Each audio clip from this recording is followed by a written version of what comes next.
The treasures he has reclaimed down in the dream world are memories. Wario Land 3 already showed a step in this direction, since treasure is presented as something you obtain in an ethereal dream world, a magical box. And Wario Land 2 begins this trend of showing treasure, the hard, solid treasure he has obtained in Wario Land 1, as something one must recover by revisiting the same villains and the same fortresses, as if he hadn't fully obtained it the first time. And again, the game presents him as being more interested in napping and dreaming about treasure than in having it. The second his material treasure is back, he resumes his sleep. Again, he wants to be like Mario. He wants the having of treasure to be a natural part of his being. What he wants then isn't the treasure, but the selfhood of someone who has treasure. He's interested in Mario's inner life. That's what he wants. Imitating Mario's outer life of material wealth will hopefully bring him closer to Mario's inner life, what he perceives as contentment. It's interesting then that this is attributed also to gender as well as to material possessions, or rather that the feminine is possessed by the masculine. In 3 of the 4 games, the treasures he steals belong to women, and the theme of a golden woman comes up twice. If the women possess treasure, and they are also treasure, then whatever he's stealing pertains somehow to the feminine gender, or to feminine gender dynamics.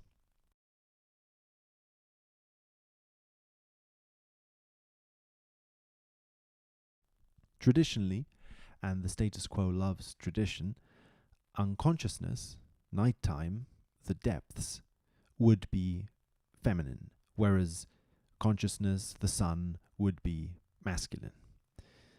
The treasure is feminine in the sense of unconscious contents which Wario had repressed. It's as if the game is saying that to remember things you don't want to be conscious of, things you're repressing, is a victory, a treasure, something of value. At least that's how I interpret it. At the same time, the treasure metaphor works this way. Women are treasures for men, objects of value that allow their status in society. The game, then, is showing the loop in this. Wario obtaining his own castle is what allows him to rest peacefully and ignore the troubles of the outside world. These troubles, however, end up crashing into his world because they are real. It's just him who doesn't want to look at them. These troubles are perceived by Wario to be feminine in nature. However, the treasure he seeks also reveals itself to be feminine in nature, archetypally.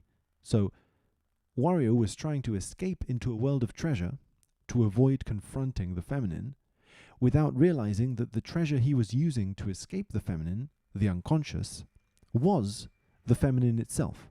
The treasures were materialized symbols of contents of the unconscious. So the game shows the absurdity of Wario's predicament. In a Zen koan style way, it hopefully tries to show the ego how absurd its escape mechanisms were, which it felt to be so rational.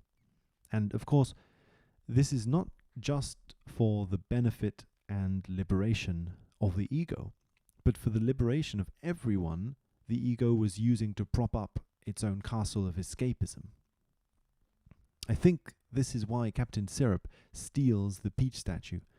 The game says it's because she's a pirate and wants treasure. However, it's hard not to see that she is the opposite of Peach herself, free to roam the land as opposed to kidnapped, free to, within the bounds of a status quo game, express her gender identity in slightly more flexible ways, wearing less rigidly feminine attitudes and clothes than Peach does.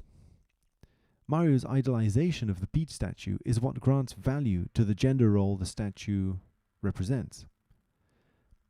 By stealing it, Syrup is stealing Mario's idealizations and taking them away from him, specifically the material wealth that is shaped into those idealizations, the gold that makes that idealization status quo.